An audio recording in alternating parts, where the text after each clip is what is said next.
Cultination bonjour. Dans cette vidéo fascinante, nous vous entraînons en Chine pour explorer un projet tout simplement incroyable. Un trou de 10 km de profondeur creusé dans la terre. Attendez-vous à être ébahi par les raisons fascinantes qui ont poussé la Chine à entreprendre cette audacieuse aventure. Mais ce n'est pas tout. Nous vous montrerons également comment la Chine a révolutionné le forage des puits, créant ainsi un torrent d'eau dans l'est du Rwanda. Ensuite, préparez-vous à explorer les trous les plus profonds du monde. Et ce n'est pas tout. Nous vous dévoilerons également les points forts de ces stratégies de forage, vous permettant de percer les secrets de cette discipline captivante. Enfin, nous vous révélerons les astuces essentielles pour assurer la maintenance optimale des forages. Cette vidéo promet de vous envoûter et de vous laisser émerveiller.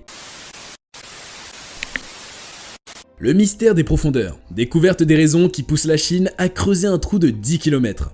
Dans les confins de la région autonome ouïghour du Xinjiang, en Chine, une entreprise pétrolière colossale, la Sinopec, a entrepris un projet de forage d'envergure. Sous le nom de projet Deep Earth 1 Yuejin 3-3 XC Well, cette initiative ambitionne de creuser un puits d'une profondeur vertigineuse de 10 km. Une fois réalisé, il s'agira de puits le plus profond jamais foré en Chine, et l'un des plus profonds au monde. Ce forage titanesque, entamé le 30 mai, s'inscrit au cœur du bassin de Tarim, une zone abritant certaines des plus vastes et profondes réserves pétrolières du pays. Il a été rapporté que ce projet ambitieux est prévu pour être achevé dans un temps record de 457 jours. En effet, Sinopec, acteur majeur dans le raffinage du pétrole, a déjà mis en place d'autres puits ultra profonds dans la région, notamment dans le champ pétrolier et gazier de Chumbei, où elle a déjà réalisé 49 forages dépassant les 8000 mètres. La nouvelle de cette entreprise pharaonique était divulguée par Xinhua, l'agence de presse d'État, soulignant que le fond du puits atteindra des strates formées durant la période du Crétacé, il y a entre 66 et 145 millions d'années.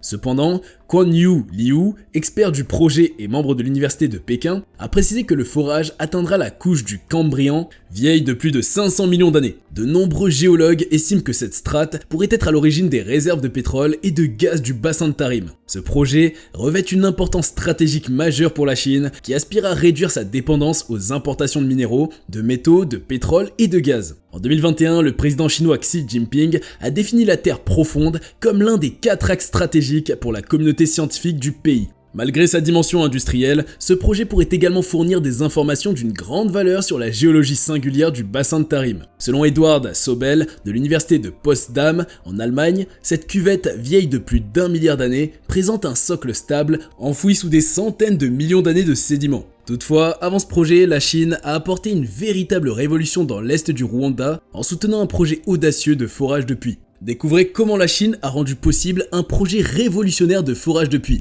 libérant un torrent d'eau dans l'est du Rwanda. Il n'y a pas si longtemps, des milliers d'habitants de l'est du Rwanda étaient confrontés à des difficultés pour accéder à de l'eau propre et salubre en raison de la sécheresse persistante. Dans le secteur de Rwin-Kwa-Vu, situé dans le district de Kayonza de la province de l'Est, les habitants devaient entreprendre de longues marches épuisantes pour atteindre la source d'eau potable la plus proche. Mais aujourd'hui, ces problèmes appartiennent au passé, grâce à un projet de forage de 200 puits financé par la Chine, axé principalement sur la lutte contre la pénurie d'eau dans la province. Ce projet de forage, réalisé par la China Geoengineering Corporation CGC, un géant de la construction et de l'ingénierie, a été récemment testé et mis en service, apportant des bienfaits à 110 000 personnes. Les habitants de plusieurs districts de la province ont témoigné, lors d'entretiens séparés avec Xinhua, que l'accès à l'eau potable n'est plus un souci dans leur communauté. Dans le secteur de Rwin-Kwa-Vu, les habitants ont désormais accès à un puits à énergie solaire qui leur fournit de l'eau propre et salubre. À l'école GS Rwin-Kwa-Vu, les responsables ont souligné que ce nouveau puits contribuait à atteindre leur objectif éducatif. Selon Magnifique Abimana, directeur de l'école, ce projet est arrivé à point nommé pour résoudre un grave problème d'eau. Non seulement l'eau est gratuite, mais elle coule facilement grâce à ce puits automatisé. Cela a considérablement aidé les élèves, les enseignants et les habitants de la région. Avant l'installation de ce puits solaire, se laver ses vêtements et maintenir une hygiène générale était difficile à l'école. Ainsi, grâce à cette nouvelle source d'eau, la GS Rwin-Kwa-Vu a connu une amélioration significative de ses conditions sanitaires et de son hygiène. Avec une capacité prévue pour desservir 600 personnes, le directeur Abimana exprime sa gratitude envers le gouvernement chinois pour le maintien de la coopération avec le Rwanda qui a rendu possible la réalisation de ce projet d'eau. Désormais, ils peuvent mener des activités agricoles tout au long de l'année car ils disposent de l'eau nécessaire pour irriguer leur culture. Prosper Manikuz, spécialiste des normes et du contrôle de la qualité à la Société rwandaise de l'eau et de l'assainissement WASAC, a observé de près l'avancement du projet et a tenu à souligner la qualité du travail accompli par les entrepreneurs. Je suis vraiment impressionné par la qualité de ce projet. Les entrepreneurs ont pris l'initiative d'installer des poignées et des têtes de forage standards et le mélange de ciment utilisé pour les travaux en béton était excellent. Tout a été construit avec des matériaux solides, a-t-il expliqué. Jean Damasen Arelimana, vice-maire du district de Kayonza, en charge des affaires sociales, a également exprimé son enthousiasme quant aux nouveaux puits installés et à leur impact positif sur la santé et le bien-être de nombreuses personnes. Nous sommes tous extrêmement satisfaits de ce projet d'eau. La coopération entre le Rwanda et la Chine nous comble de satisfaction, car elle permet d'étendre les services à la population, a-t-il déclaré. Chen Jink, directeur du projet de forage chinois, a souligné la bonne protection des puits de forage et leur impact positif sur les communautés. Les puits ont été équipés de systèmes de chloration pour maintenir l'eau propre et potable. De plus, les puits solaires ont été construits dans des endroits à forte concentration de population, tels que les marchés et les écoles. Les puits solaires sont extrêmement efficaces, car le Rwanda bénéficie d'une excellente intensité d'ensoleillement qui répond aux besoins des puits solaires. Comparé au système manuel, les puits à énergie solaire garantissent un approvisionnement en eau fiable pour les villages avoisinants, a-t-il expliqué. Exploration des trous les plus profonds de la Terre.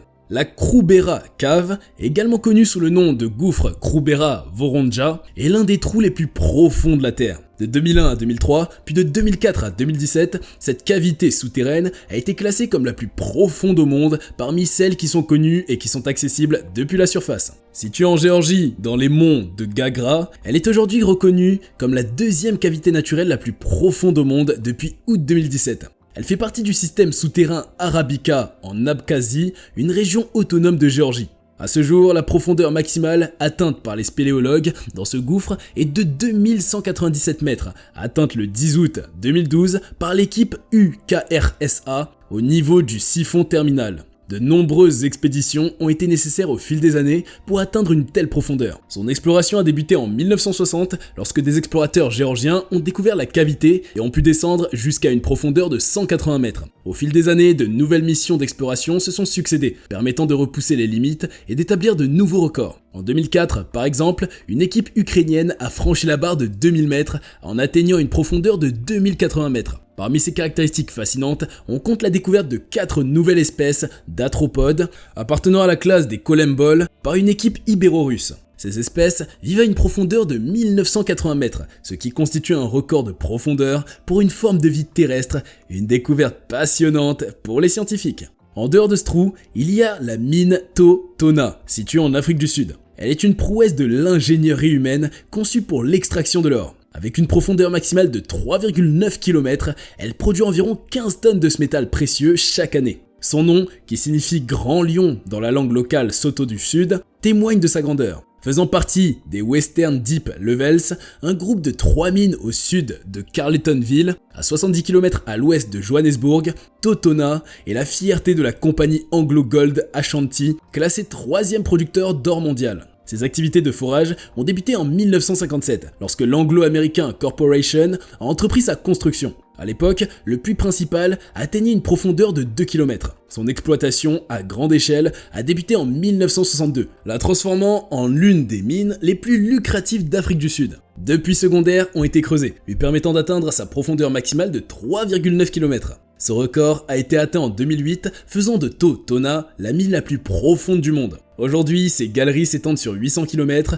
et plus de 5600 mineurs y travaillent. Cependant, elle est considérée comme étant clandestine, avec des mineurs illégaux qui sont souvent ravitaillés par leurs homologues légaux. En effet, travailler à Totona est réputé pour être dangereux en raison de la chaleur intense et des risques sismiques qui y sont associés. Par ailleurs, nous avons également le forage SG3. Il fait partie des crevasses les plus profondes de notre planète et se situe à l'extrême ouest de la Russie. Il est reconnu comme étant le trou le plus profond de notre monde. Lorsqu'on se rend sur ces lieux, on remarque un large disque métallique ressemblant à un conduit d'eau géant à la surface. Mais si l'on ouvre le couvercle, on se retrouve face à un trou qui s'enfonce dans le sol jusqu'à une profondeur de 12 km. Également connu sous le nom de forage profond de Kola, le SG3 est jusqu'à présent la plus grande réalisation de creusement humain sur notre planète, réalisée par des scientifiques soviétiques. Le forage a commencé dans les années 70, avec pour objectif l'étude de la croûte terrestre. les chercheurs ont poursuivi leur effort pendant 24 ans, s'arrêtant finalement à une profondeur de 12 km en 1994.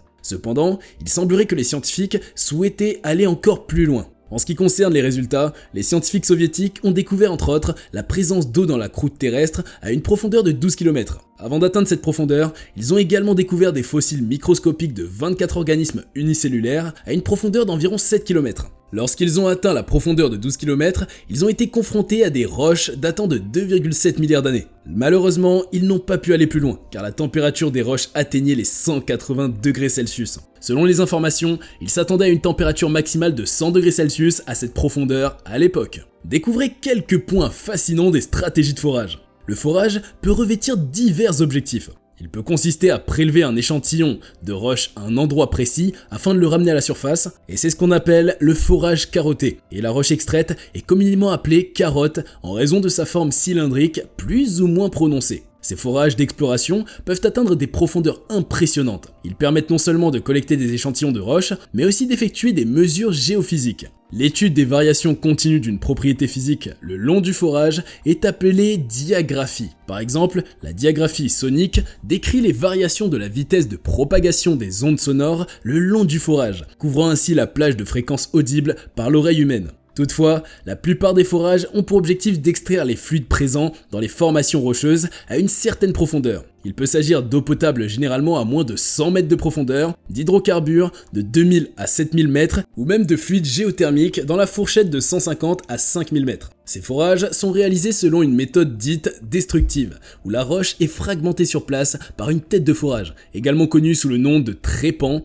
poussée par un train de tige. Les débris de roche, appelés cuttings en anglais, sont remontés en surface grâce à une circulation de boue injectée par le train de tige. La viscosité de cette boue est soigneusement ajustée pour permettre une évacuation optimale des débris, tandis que sa densité est contrôlée pour assurer la stabilité du forage tout au long de l'opération. Pour les forages peu profonds visant à produire de l'eau potable, une technique simple utilisant un marteau sur fond de trou est souvent privilégiée. Comparable à un marteau-piqueur, cette méthode utilise de l'air comprimé acheminé par le train de tige. Il est important de noter que la pression de l'air doit être suffisante pour soulever le poids de la colonne d'eau, remplissant le forage. Ainsi, des suppresseurs capables d'atteindre des pressions d'environ 100 bars sont utilisés pour des profondeurs supérieures à 800 mètres. Dans la pratique, cette technique est surtout employée pour les forages n'excédant pas 200 mètres de profondeur. En effet, lorsqu'un forage atteint une certaine profondeur, il est nécessaire de tuber régulièrement le puits afin d'équilibrer les contraintes exercées par la roche sur les parois. En français, cela correspond au cuvelage ou tubage du forage, connu sous le terme de casing en anglais. Le cuvelage peut comporter des orifices lors de sa fabrication, permettant ainsi la production de fluides recherchés. Toutefois,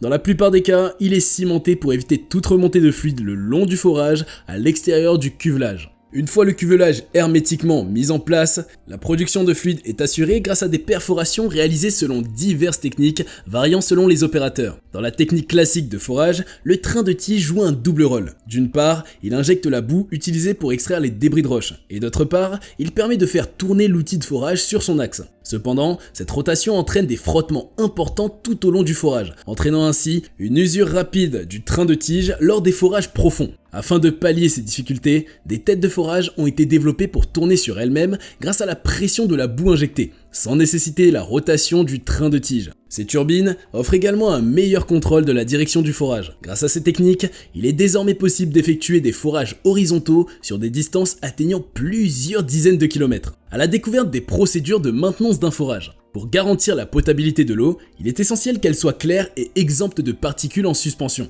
Il est donc recommandé de réaliser une analyse visuelle chaque semaine afin de détecter la présence de sable qui peut obstruer les conduites, ainsi que de gélatine, de filaments et de flocons rouges, qui indiquent une détérioration du tubage métallique. Cependant, une analyse complète en laboratoire est également nécessaire chaque année pour évaluer la qualité de l'eau, car une dégradation peut signaler un dysfonctionnement de l'installation. Parallèlement à ces vérifications, il est important de contrôler régulièrement le débit et le niveau de l'eau pendant le pompage, idéalement tous les 3 à 5 ans à l'aide d'un compteur et d'une sonde piézométrique. Il est recommandé d'effectuer un nettoyage du forage par airlift tous les 5 ans pour prévenir les problèmes tels que la baisse de productivité, l'obstruction par des particules de sable ou la formation de concrétion sur le tubage. Dans certains cas, un brossage peut également s'avérer nécessaire, à condition que le tubage soit en bon état. Il est également crucial de vérifier le bon fonctionnement fonctionnement de l'ensemble de l'installation, y compris les pompes, les câbles électriques et de maintien, le compteur, le tube d'exor et le ballon de pression.